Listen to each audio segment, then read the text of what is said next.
ஆசரிப்பு கூடாரத்தை ஒப்பிட்டு சொல்லுகிறது. இந்த உடல் ஆசரிப்பு கூடாரத்திற்குள்ளாக ஒப்பிட்டு சொல்கிறது. 3 நிலைகள் இந்த ஆசரிப்பு கூடாரத்தில் இருக்கிறது. ஒன்று பிரகாரம், இரண்டாவதாக பார்க்கும்போது பரிசுத்த ஸ்தலம், மூன்றாவதாக பார்த்துட்டு இருக்கும்போது மகா பரிசுத்த ஸ்தலம். ஆசரிப்பு கூடாரத்திலே மோசஸ் காலத்திலே ஆண்டவர் சொன்ன அந்த ஆசரிப்பு கூடாரத்தின் நிலை.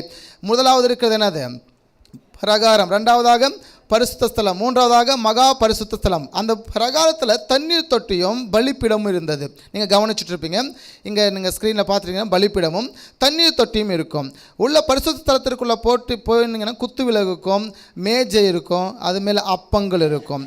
உள்ள போட்டிக்கு போய் அப்படி உடன்படிக்கை பெற்றிருக்கும். அதுக்குள்ளே கற்பலகை 2 இருக்கும். அதில் தேவனுடைய வார்த்தை இருக்கும். அந்த கட்டளைகள் என்ன அடையாளமாக இருக்கிறது அப்படின்னு நீங்கள் தொடர்ச்சியாக பார்க்கும்போது, இந்த மகா பரிசுத்த ஸ்தலம் நம்ம ஆவிக்கு அடையாளமாகவும், பரிசுத்த ஸ்தலம் ஆத்துமாக்கு அடையாளமாகவும், கடைசியாக பார்க்கும்போது சரீரத்திற்கு அடையாளமாகவும் இருக்கிறது. ஏனென்றால் சரீரம் என்பது முதலாவது இயேசு ஏற்றுக்கொள்ளும் போது நம்முடைய உடல்கள் தேவனுக்காக நாம் பலி செலுத்த, முழுவதுமாக கர்த்தருக்காக பலி செலுத்தணும்.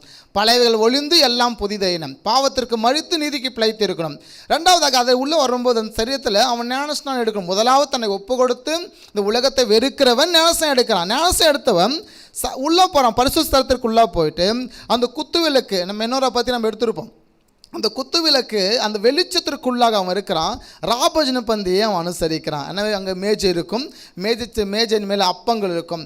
அதை எவனோ புசிக்கிறானோ அவன் உள்ளே உடன்படிக்கை பட்டிக்குள் இருக்கிற வார்த்தைகளை சுதந்திரத்துக் கொள்வதற்கு சொந்தக்காரனாக இருக்கிறான். ஆமென். அப்போது ஆசரிப்பு கூடாரம் 3 பகுதியில் இருக்கிறது. மனுஷனுக்குள்ளாகவும் ஆவி, ஆத்மா, சரீரம் உண்டு. பிதாவாகிய தேவன், குமாரனாகிய தேவன், பரிசுத்த ஆவியான தேவன், 3 ஆழ்த்துவ தேவனும் நமக்குள்ளாக கிரியை செய்கிறதையும் நாம் பார்க்கிறோம். அப்போது ஆசரிப்பு கூடாரம் கூட மனிதனோடு ஒப்பிட்டு இருக்கிறது. ஆவி, ஆத்மா, சரீரம் என்று ஒன்று இருக்கிறது. இங்கே 2 வசனத்தை நான்